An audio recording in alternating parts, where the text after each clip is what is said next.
অবসরে বসে একা একা ভাবতে থাকা, যদি এটা না হয়ে ওটা হতো, ওটা না হয়ে এটা হতো, তাহলে জীবন কেমন হতো?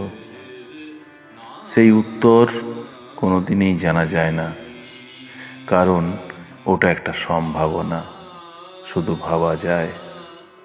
হতে পারতো, এই পর্যন্ত যাওয়া যায়, হওয়ানো যায় না, যাবার কোনো প্রশ্নই নেই, কারণ এখনো একমাত্র স্মৃতি ছাড়া বাস্তবে পেছনে যাওয়ার কোনো পথ বিধাতা, বিজ্ঞান কেউই বলে দিতে পারেন না।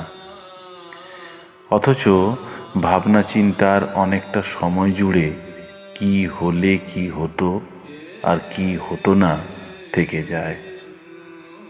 মন শান্তি পায়, এটা না হয়ে ওটা হলে হয়তো ভালো থাকতাম, হয়তো জীবনটা অন্যরকম হতো।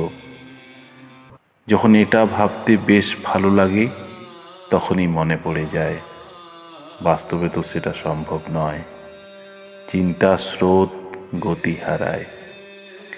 ভালো লাগার মানুষটা যখন জীবনের একটা বাঁকে, সময় পরিস্থিতির ডাকে অন্য পথ দিয়ে হাঁটা শুরু করে, তখন কষ্ট সব সহ্য করেও সেটা মেনে নেয় বেশিরভাগই।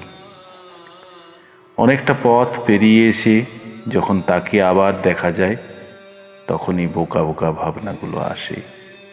একটা সিদ্ধান্ত যখন দোলাচলে থাকে, করব কি করব না, এবং তারপর সিদ্ধান্তটা নেওয়া হয়।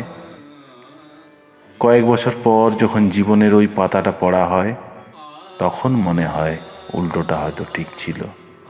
লাভ হয় না কিছুই, শুধু ভাবা হয়। আবার জীবনে ওই রকম পরিস্থিতি আসে, আবার কয়েন টস করে সিদ্ধান্ত নেওয়া হয়।